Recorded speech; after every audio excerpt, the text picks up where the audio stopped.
vibrationally, you're going to crave the foods that match your vibration. So if you're carrying a lot of dense, heavy emotions, then you're going to crave dense, heavy, unhealthy foods. And when you shift your internal self to a place where you feel good and you feel lighter, get inspired, transform your life. Welcome to Best Interest Radio.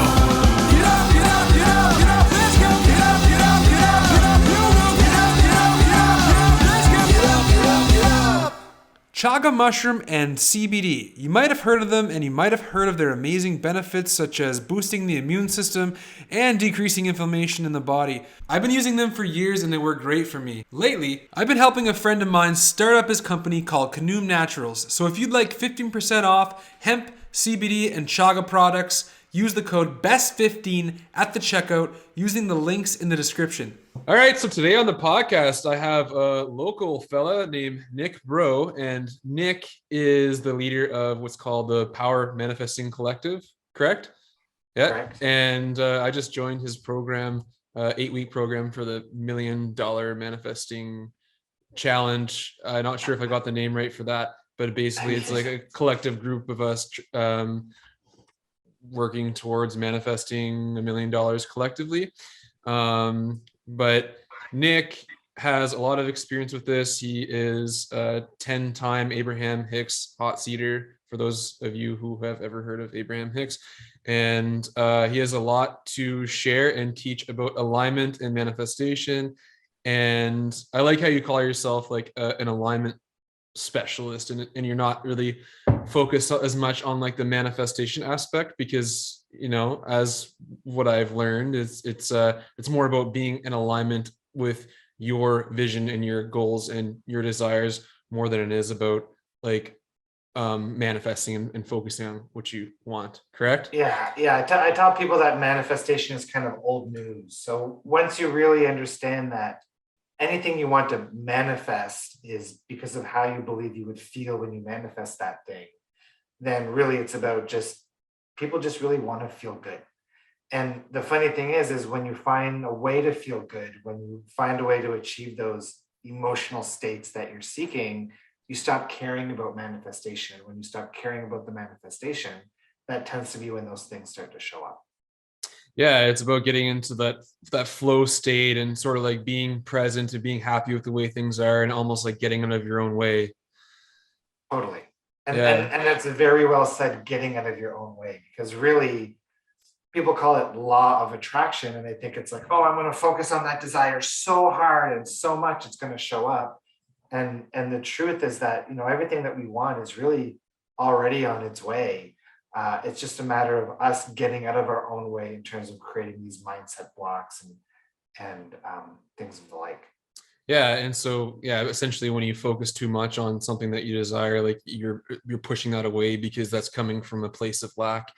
I forget who said this quote or what the quote exactly is. You might know more than me, but basically they say that the more, it's the paradox. Oh man, it'll come to me. But basically the more we want something, the less we feel that way. So like if we want to be fit and healthy, it's because we feel unfit and unhealthy. If we want to like be rich and have money, it's because we feel that lack of money. At a root level, emotions are what drive desire and behavior. So somebody who has strong emotions of not good enough, they'll try to do things to compensate and push against that emotion so that they feel the opposite of that. Yeah. And I just want to share like a little bit about my journey, just because I manifested this without even, honestly, I kind of started before I even really knew much about the law of attraction or manifesting in general. And like 4 years ago in 2017 is when I started my journey of losing over 115 pounds, and just also reversed a bunch of like health conditions, both physical and mental and stuff, and completely changed my life around 180 degrees because just to put a long story short, I basically had some profound realizations and throughout in my journey that my thoughts and actions were creating all this suffering for me and all this pain. And I saw at the same time, if I was able to change my thoughts, then I could be like have a life of like, pleasure and abundance and just like feeling good and like finally being happy and finally being free. And if I had kept living in the old paradigm, I would have ended up for disease and death. And I just like clearly saw Yeah. that picture. And That's a perfect summary of law of attraction, which is essentially when you change your thoughts, you change your physical reality experience. absolutely. Yeah. I'm actually I'm working on an ebook right now. It's going to be part of my coaching program that I'm developing, more directed towards weight loss, because I have that visual representation, that picture before and after of me. So that's kind of what I want to connect with people with for that as a beginning. But it's basically all about, I don't know the name yet. It's like how to lose 100 pounds using only your mind, because everybody's like, oh, how'd you lose 100 pounds? How'd you lose weight? And they expect me to tell them like, this exercise regime I did, or the diet I did, or whatever. And really, I'm just like, well, honestly, it all began with my mind. Like, because if you change your mind and develop that mindset, you can change your life, and that will like drive your actions to bring you towards the things you need to do in order to get there. And I always say, like, yeah, like as you say yourself, like you enjoy the journey, you know, Yeah. enjoy the Yeah. process.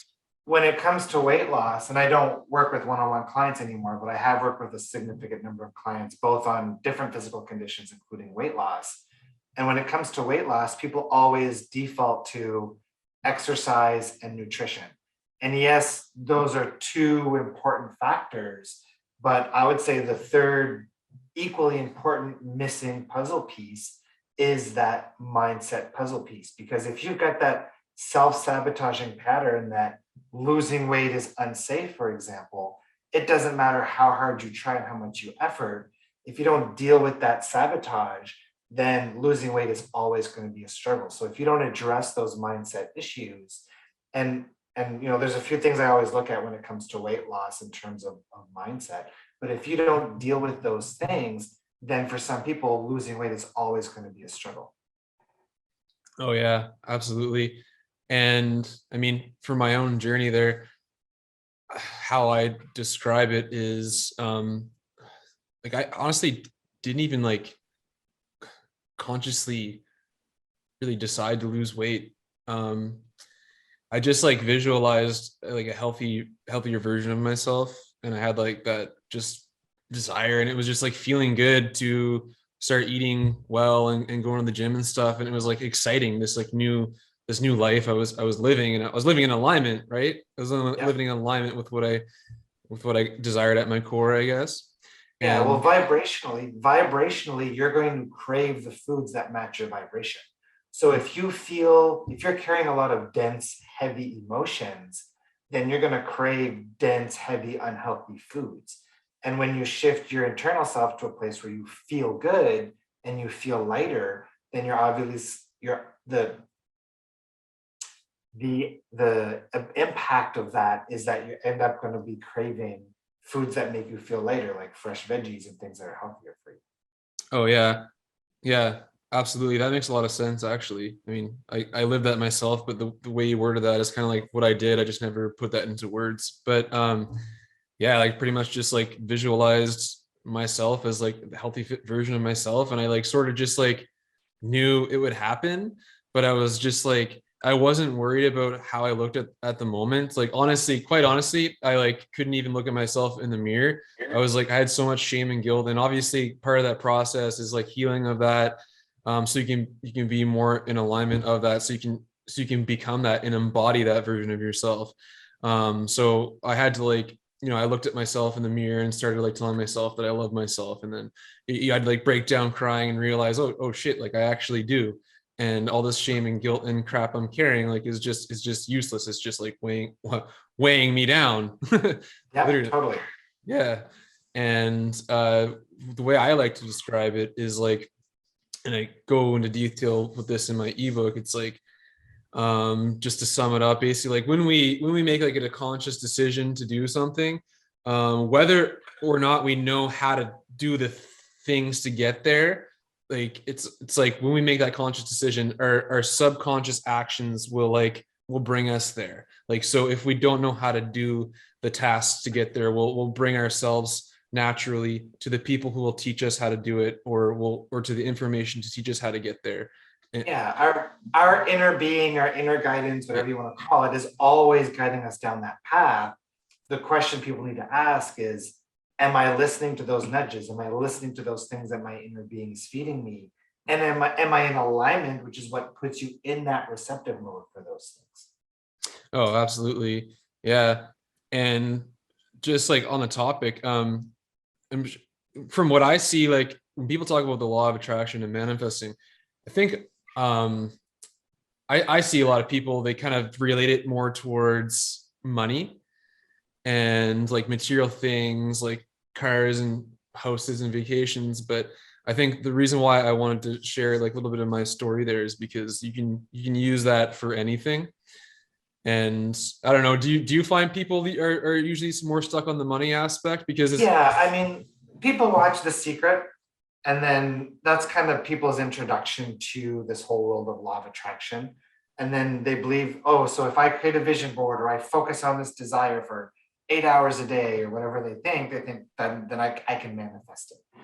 And really, foundationally, what the law of attraction is, it's a law, just like gravity. So everybody's always applying the law of attraction, whether it's conscious or unconscious. And basically, all it is that your entire physical reality is a metaverse, is a virtual reality simulation where what is being reflected back to you is based on the emotions you're carrying, what you're thinking, what you're feeling, and where you're putting your focus.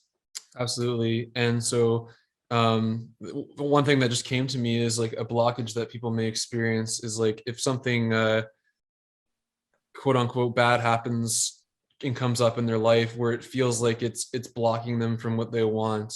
Sometimes that can actually be what's going to bring them towards what they want if they just go with it, you know? Yeah, it's I believe that everything is co-created with source energy, with infinite Yeah, intelligence, with their inner being. So like infinite intelligence is infinitely intelligent, right? So if it's co-creating unwanted circumstances with us, then there has to be some kind of benefit in those unwanted circumstances in retrospect to our growth and our learning and our expansion and our evolution to bigger things.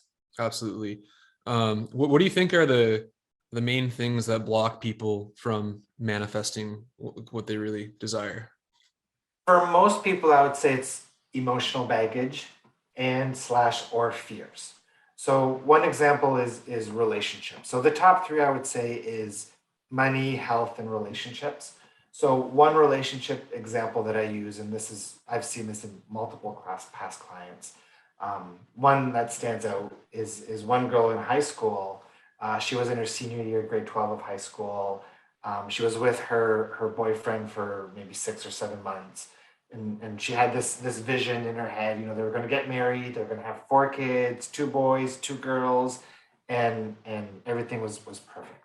She came into school one day, found out he had been cheating on her, and for her that was an emotional trauma.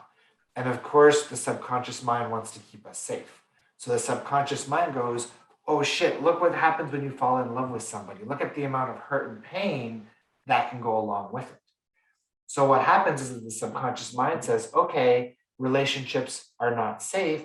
From now on, anytime you start to get close to somebody, every time you start to fall in love with somebody, we're subconsciously going to trigger fears around being in this relationship. So then what happens is a month or two when that person gets into that relationship with somebody and they start to fall in love, then they develop self-sabotaging patterns, or it's like they put up this energetic wall that prevents them from manifesting a relationship at all. So that's a very basic example, but it's a very common example as to how all of this works. Oh yeah, that makes a lot of sense. And would you say that it's not really money that people actually want? It's actually freedom? Yeah, absolutely. Some people it's safety, some people it's freedom. I think it depends on where your wealth consciousness is and what your physical physical reality experience looks like. And a lot of people, if you really understand law of attraction, you understand that money is a cooperative component. So if you manifest and focus on the experience that you would want with the money, then the money will show up as a cooperative component. A lot of people are busy chasing the money and not becoming a vibrational match to the essence of the experience. So what happens is, until you become a vibrational match to the essence of the experience, you can't experience the experience itself. So what I tell people is, instead of focusing on the money, focus on how you would feel in the experience you'd be experiencing if you had the money. And that's what allows that vibrational shift. Okay. And like all the things they would do with it and stuff, and that security and freedom that they would feel with it. Yeah. And that's kind of what you talked about earlier about the weight loss, is you didn't go out trying to lose weight. You focused on the experience of you loving yourself, you appreciating yourself, and what it would feel like to be maybe that fit, healthy version of you. And that, through the quantum field, through practicing that essence, that shifted you into the reality where you lost all of that weight. Yeah. And a lot came along with that. And I just want to share, it's in just for people's knowledge and awareness.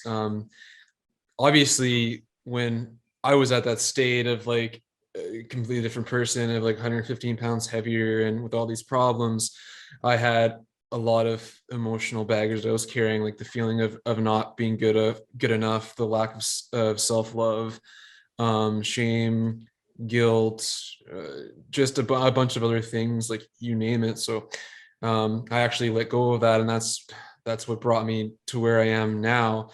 And it's interesting because since I joined that like 8-week manifestation challenge, I've been watching like some of the recorded videos you have of some Zoom calls, which super fire me up, by the way. And as you mentioned, like when you start to become more in alignment, it's going to bring stuff to the surface that we need to clear in order to like actually be in alignment. And it brought up stuff to the surface for me. And I realized that like I actually still carry some of those things. Like I let go of feeling not good enough. Like I'm good enough now. I felt good enough to get to the point where, I'm healthy and I have like all these good relationships. And I let go of like a bunch of old friends and friend groups and allowed like these beautiful friend groups and relationships in. But I actually realized when it comes to like my life now, like whether it's just this podcast itself as an example, like I put out 17 episodes when COVID began, and then I just stopped, and I stopped partly due to circumstances. Like there's a season for everything, and I spent a season of like creating music and stuff because I'm a musician too. But I also stopped because I think there was an underlying feeling of just not being good enough, like to maybe like compete with other people who have podcasts, like feeling like, oh, it's not worth it because everybody else has a podcast. Like, why would they want to listen to me? Like, they don't care what that underlying feeling of like, they don't care what I have to say, or it's not worth sharing or speaking my voice or whatever. And even like the house I'm currently in, I'm renting, which honestly, I'm setting the intention I want to buy this house that I'm renting because there's somebody that lives in the basement that it'd be awesome to have that extra income, right? And I have I've been living here for a year and a half, and I have like a room in the basement, and it's like I've always thought of getting a roommate, and I get caught up in my mind going back and forth. I'm like, okay, do I want a roommate because I want a roommate, or do I want a roommate because I'm feeling the lack of financial support to like support my income? And so I don't know your thoughts on this, but I actually realized the other day, I'm like, oh shit, like if I actually like, what if instead of like focusing on getting a roommate to, pick up the slack for the income, what if I actually just like made use of that room, and that in itself would like give me that more of abundance?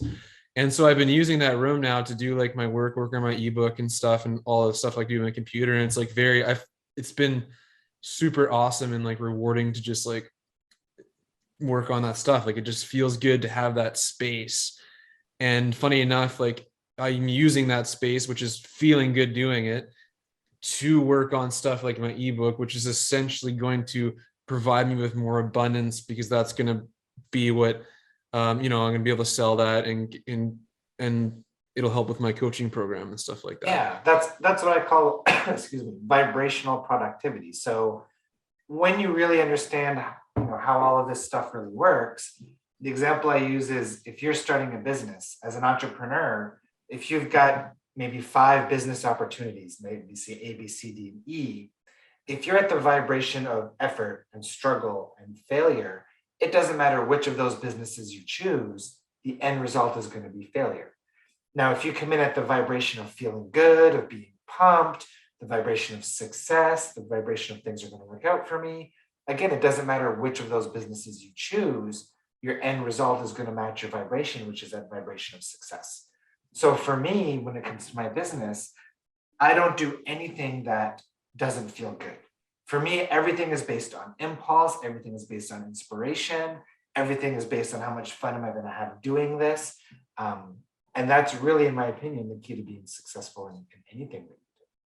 Yeah, like when you do something, when you feel that spark and feel inspired. So for instance, like would you say that it's probably not a good idea to maybe work on something when you're not feeling that spark? Because like for instance, I like working on, I don't know, my ebook or this podcast or even music, but let's say like I'm like, oh, like I gotta go work on that podcast and edit it so I can release it, or I gotta go work on that song so I can get that finished. But like it's more of like that coming from that feeling of like I have to do it to get it finished to get the results I want, versus like I'm feeling super fired up and inspired, and I love doing this. Yeah, so like, and I don't write music, I'm not a musician, Yeah. but I can almost guarantee that musicians probably write their best music when they're either feeling like some kind of strong emotional charge, right? So when you're feeling really good, that's when you're connected to your inner guidance. That's when you're connected to your inner being. And part of what I teach, which is living in the quantum, is learning to listen to those nudges, learning to live life blended with your inner being. In 2022, I'm launching my Quantum Elite program, which is my highest level program. It's reserved for 10 people. And that's going to be, I'm guessing, 10 coaching sessions for that group of 10 people, but there's not going to be a set schedule. It's going to be 10 calls across 12 months. We don't know when those calls are going to be. Those calls are going to happen when the impulse, when the inspiration is there. Yes, there's something juicy. There's a reason. Let's gather those elite members and have this call. So really, when you shift into what I call this new paradigm, this new way of living in reality, it's about honoring those ebbs and flows and knowing how to tune in to that magical, synchronistic, source-inspired way of living life, which doesn't just lead to more manifestation or more of what you want, but life itself becomes more fun and more magical. And that's really how we're meant to be living life. So really, I feel like humanity as a whole is transitioning out of this period of struggle and effort and into this place where we're more integrated with the wholeness of who we are, which is that part of us that lives in this quantum field. Absolutely, that makes a lot of sense. And so for instance, just as an example, so tomorrow morning I wake up and I plan to do work on my ebook, but I'm like, I look at my guitar and I'm like, oh man, like I'm feeling so fired up and inspired to write music. I should probably go write music instead, even though I already planned to work on the ebook. Would you say that's true? Absolutely. Throw scheduling out the window. Yeah. Again, scheduled means effort a lot of the time, right? So like you playing music for an hour might amp you up, might allow new inspirations to come through. And when those new inspirations come through, then you're going to be channeling so much more into your book. Oh yeah, totally. So how did you get into all this yourself? I have to ask. Like, how did you get into manifesting? How did you learn about it, and what inspired you? So my background is tech. I did a computer science degree. I spent 10 years working in startups. The last one that I worked in, I was considered like one of the founding partners. That company was acquired for about 330 million USD. And then when that happened, that gave me the freedom to step away from the tech world and focus on this world full time. So I had already been studying this for a number of years while I was working in tech, doing things like Reiki and all these different healing modalities and stuff like that. But it was after the acquisition happened and after I stepped away from tech that I continued to play in this world. And as I continued to play, more and more people were coming to me for help, and eventually just kind of turned into a business on its own. Oh, cool. And you've been doing it for how long? Sorry? Studying this stuff, probably 15 to 20 years. As a professional career, if you can call it that, probably close to 10 years. And so you were in Abraham Hicks' hot seat 10 times? Yep. Yeah. And can you describe, you probably explained it a million times, but how you got in the hot seat 10 times? Because from what I understand, it's pretty rare to get in the hot seat itself. Yeah, you've typically had when she used to do her weekend seminars before COVID, there'd be about 1,000 to 1,200 people. And you'd get about 10 to 12 people in the hot seat, sometimes 8. So like a 0.1% chance of getting in the hot seat about. And I would get in the hot seat pretty much at every seminar. For people who don't know who or what Abraham Hicks is, the movie The Secret was actually based off of Abraham Hicks. The writers or the producers of The Secret wanted Abraham Hicks to sign over the rights of their teachings to them. Abraham Hicks said hell no, so they actually got cut out of The Secret. But essentially Abraham Hicks, the lady on stage, her name is Esther Hicks, and the way it kind of unfolded for her is her and her husband went to see a psychic medium, and the medium told her, and she didn't believe in any of this stuff, this person told her to meditate every day. And she did that for almost a year. And one day in meditation, she noticed that she was kind of moving her nose. And she said, Jerry, like when I meditate now, I'm moving my nose or my face in a pattern. And he was observing her, and he noticed she was spelling the word Abraham with her nose. And that's kind of how it all started. So she's what we call a trance channel, where she meditates, she tunes out, and then she's able to translate the energy coming from source, the non-physical, and she translates that into words. And if you go onto YouTube and search Abraham Hicks, you'll find her talking about every topic under the sun. What she does now, or up until COVID, she would run weekend seminars all over the US, 3-hour seminars on Saturdays, where you'd have this big audience of people and then just say, okay, what do you guys want to know? And then people put their hands up, and then one person would kind of highlight for her, and then that person gets to come on stage and ask their question. So that's basically how things go with Abraham Hicks. They've got books on Amazon, and she's been doing this, I think, for about 30 years. Yeah. And so you were saying that like when you raise your hand, you didn't really have that like feeling of like hope that you get in. It was more like you. Yeah. So most people, in the realm of manifestation, most people, they kind of hope for their desires.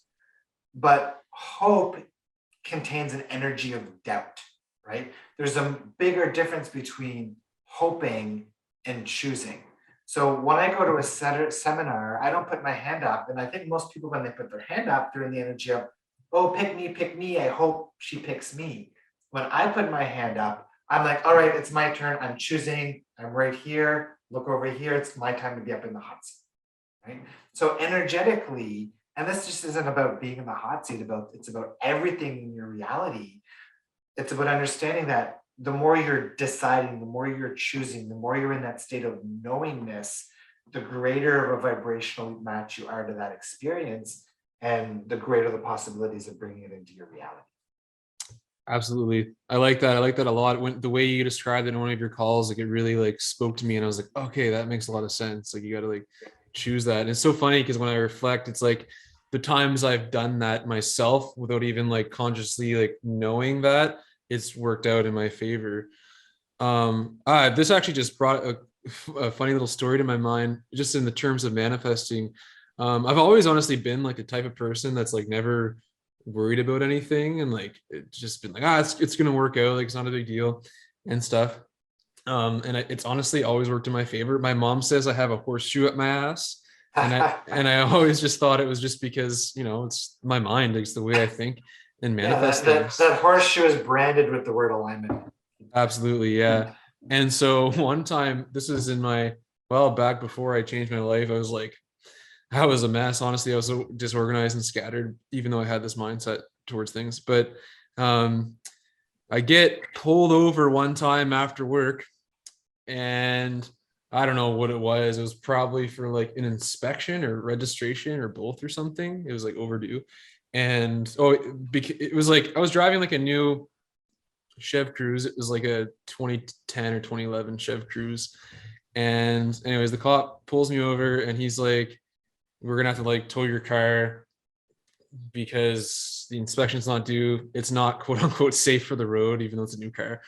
But I was like, anyways, well, first of all, I was like, well, can you at least like let me like tow it to the garage instead of the the impound? And he was like, yeah, sure. That was good, but something even funnier even happened. So I did not have a lot of money at the time, and I was kind of like struggling paycheck to paycheck and stuff. So the tow truck comes, and I'm like, how the hell am I going to pay for this tow truck? Like, it's like, I don't even know, like $150 around there for a tow.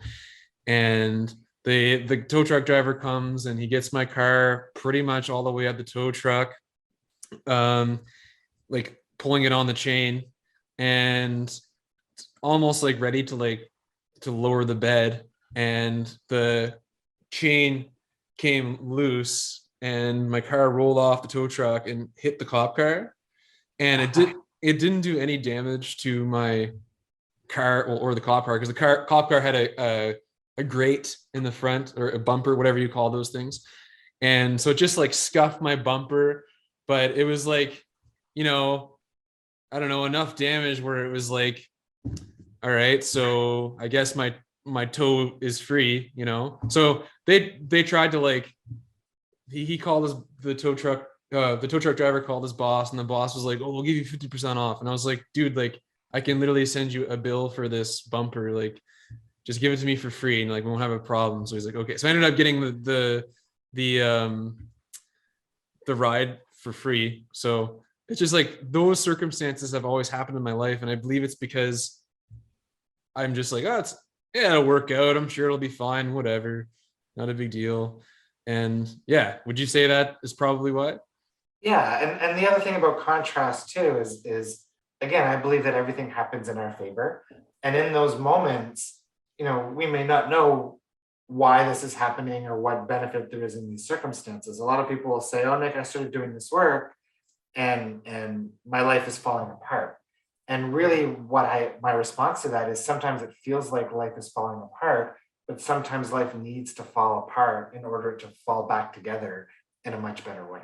Oh, absolutely. That's happened to me countless times. Even this year when I changed all new band members, and for like a day, I was like, oh shit, what am I gonna do? Like, I have a festival booked, I have like a grant for a music video, I have all this stuff coming, and I'm like, I need musicians to play my music. And the day of or the day after, they just came into my life, and it ended up being perfect. And it's just like, because I was like, I'm sure it'll work out. I'm not too worried about it. Just like breathe, let go of that resistance, let go of that fear and stuff. So you wrote a book? Yeah, I've got a couple of books. The last one is called Power Manifesting. I think it's been out for about a year and a half now. It's probably done about 6,000 or 7,000 copies, and it wrote itself in 3 weeks. It was the easiest write of all the books that I've done. I'm really proud of it. I don't know if I'll ever write another book again, just because I'm so happy about how this one turned out. I guess it's just timeless, eh? Yeah, so whatever the inspiration shows up. I love to write. For me, writing is fun. I write for myself. Yeah. And when the inspiration is there and it flows, it just feels really good. Yeah. So before we wrap it up, I really wanted maybe you could take us through or describe the belief tree process, because I really enjoyed that. I find that was like super key. Yeah. So a lot of people, everybody knows what emotions are. Everybody's felt emotions, but most people don't really understand the mechanics of emotions, or how or why emotions work the way they work. And what I explain to people is that you cannot have an emotion without an underlying belief or perspective. Now, oftentimes those beliefs and perspectives are subconscious or unconscious, so you don't realize that you're practicing that belief.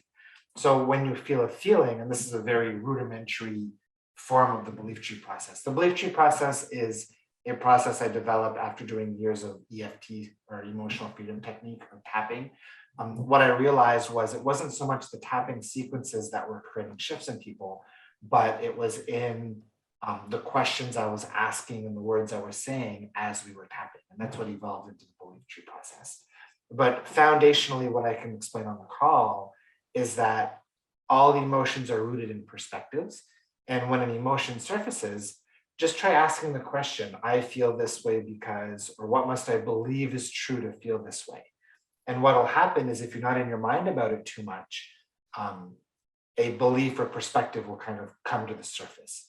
And when it comes to the surface, if you can invalidate that perspective, if you can reframe that perspective, if you can let that perspective go, then that negative emotion goes away with it.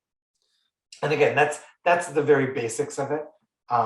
Something that you have to take into consideration is that those emotions are sometimes layered. So for example, somebody with depression, with sadness, it might be sadness that they're carrying at the surface, but in order to let that sadness go, you kind of have to work through the layers. So underneath that sadness, sometimes it might be anger. Under that anger, it might be powerlessness. And under that powerlessness, it might be a belief that it's not safe to let that sadness go, because maybe if I do, then I let somebody off the hook who hurt me as a child, right? And those are things that I've seen quite frequently. So in order to let that sadness go at the surface, you kind of have to work down through those layers, get to that anchor point, that root way at the bottom that's holding it all in place, and then clear that. And then you kind of work your way back up that tree, and then release those emotions, those perspectives one at a time. And then what's at the surface will eventually release if you get rid of all those underlying layers. Absolutely. It's a powerful process. And just to relate it to my own story, when I wanted to lose weight and get fit and stuff, I mean, I've tried like multiple times in my life before I actually did it. But it's like, and I think a lot of people share this sort of like underlying emotion and belief when it comes to weight loss. It's like some key ones are like that I experience is like, it's going to be hard. It's going to be difficult. I'm not good enough to do that. I don't have the right knowledge. I don't have the money to join the gym. I don't have the right foods. I don't know, like nothing's working. Nothing I do works and stuff. So it's like, as soon as you sort of like start to see that anything is possible, that's when it starts to happen.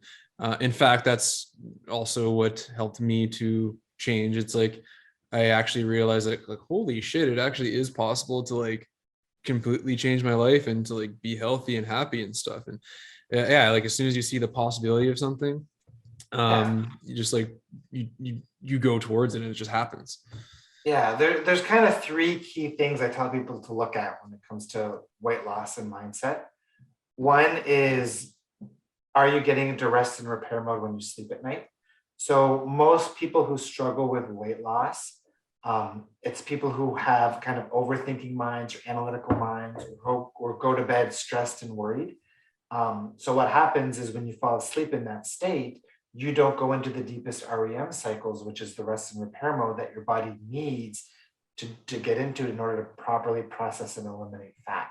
And the way to know that you're not getting into those deep states is if you wake up in the morning and you're still waking up tired, even though you slept at night, that's a sign you're not getting into rest and repair mode. So I tell people to look out for that. I tell people to look out for emotional heaviness. So the physical heaviness is a reflection of emotional heaviness that's being carried. A lot of people don't understand the link between emotions, the mental, and the physical. So one example is IBS. So people who have IBS or like digestive issues, 9 out of 10 times, they're living in what I call like walking on eggshell syndrome or anticipation fears. And with most of those people, once you deal with those anticipation fears, the stomach issues get so much better. And then the third, of course, is self-sabotage. So self-sabotage, again, is rooted in not good enough, fear of failure, those types of subconscious patterns, which also need to be looked at. So those are kind of the three key things I tell people to look at from a mindset vantage point when it comes to weight loss. Absolutely. And another thing to add too would be like when it comes to manifesting, to be clear about what you want, because as you described it in one of your calls, it's like if you ask your partner to go to the store and get laundry soap and you don't specify what type of laundry soap you actually want, they'll just give you whatever. And from my own experience, like I'm kind of guilty of that lots of different times in my life, where it's like I want something but I don't know quite exactly what it is, and this can actually be beneficial in a way, because it can help show you what you do want, because you'll notice that you get all these different options. Like the universe will just give you like, here's like 5 different options of the same thing. It's like, which one do you want, type thing.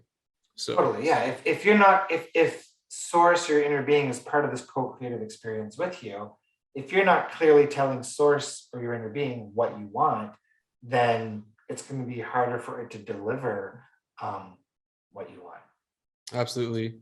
And yeah, I mean, honestly, I think the law of attraction and manifesting and stuff, and or just, being in alignment with yourself, and I guess being in alignment with your self-actualized version of yourself, really, that's sort of like the key to Yeah. just The irony is that a lot of people come to this world looking to manifest, and one of the first things I tell people is stop trying to manifest and focus on feeling good. absolutely. Yeah.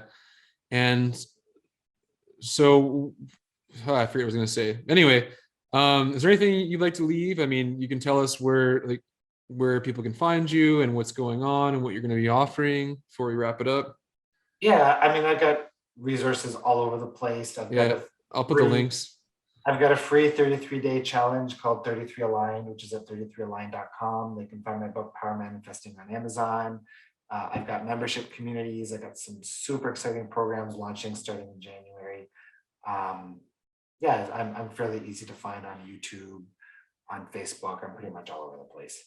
Yeah, I joined, and it's honestly fired me up, and I'll continue to watch your videos and go with the flow and do the calls and stuff. So, awesome. Yeah, keep having fun with it. That's the key. Yeah, man. Well, thanks so much for coming on the podcast and having this conversation. I hope people get some value out of it, and they're able to, truly manifest their desires and step out of their own way. And if you feel like there's still some blockages, I highly recommend just joining Nick's program, because it'll help remove them, honestly. And it's the law of attraction is something that everyone can benefit from. Like, you don't really need to be a part of any sort of like belief system or religion. I mean, like, honestly, like the Bible talks about the law of attraction in its own way. So, and all sorts of other different cultures and aspects in society. So and even if you don't believe in law of attraction, get in it for the mindset work, right? The worst thing that'll happen is you feel better. Absolutely. Yeah. It's so funny, because my ebook is like, it's pretty much the law of attraction just explained in a different way. And that's really what it is, like getting into that mindset, because that's what I'm all about. And it's like ask and you shall receive, be and you shall become. There you go. Anyway, awesome. Thank you very much, Nick. Have a good morning. Thank you, Jordan. You too. And I'll see you on one of your calls. Sounds good. Bye.